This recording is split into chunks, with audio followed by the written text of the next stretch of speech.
السلام علیکم ورحمۃ اللہ وبرکاتہ۔ بسم اللہ الرحمن الرحیم۔ اللہ تعالیٰ نے ہمیں ایمان کی دولت سے مالا مال فرمایا ہے، اور اللہ تعالیٰ کی نعمتوں میں سب سے بڑی نعمت ایمان کی دولت ہے۔ اس کی حفاظت ہر مسلمان کا محبوب فرض ہونا چاہیے۔ بعض اکابر اولیاء کرام سے منقول ہے، جو شخص مغرب کے بعد جو 2 سنتیں ہوتی ہیں، پہلی رکعت میں سورہ فاتحہ کے بعد سورہ فلق اور دوسری رکعت میں سورہ فاتحہ کے بعد سورہ ناس ہمیشہ پڑھا کرے، اس کا ایمان بھی محفوظ رہے گا اور خاتمہ بھی انشاءاللہ ایمان پر ہوگا۔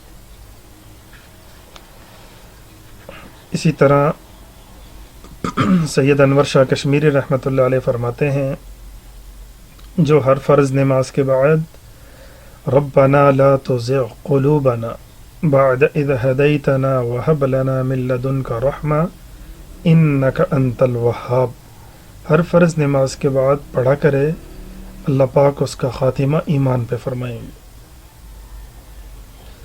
حضرت امام ابو حنیفہ رحمۃ اللہ علیہ نے فرمایا، جو شخص ایمان کی دولت میسر آنے پر ہمیشہ اللہ تعالیٰ کا شکر ادا کرتا رہے، اس کا ایمان محفوظ رہے گا اور خاتمہ ایمان پر ہوگا، کیونکہ اللہ تعالیٰ کا فرمان ہے لَإِن شَكَرْتُمْ لَأَزِيدَنَّكُمْ، اگر تم ہماری نعمتوں کا شکر ادا کرو گے تو ہم ان نعمتوں میں اضافہ کریں گے۔ تو اللہ تعالیٰ کی نعمتوں میں سب سے بڑی دولت جو ہمیں ملی ہے وہ ایمان کی دولت ہے۔ خدا تعالیٰ کے وعدوں کے مطابق ایمان میں قوت اور ایمانی کاموں میں برکت ہوگی انشاءاللہ العظیم۔ السلام ورحمۃ اللہ وبرکاتہ۔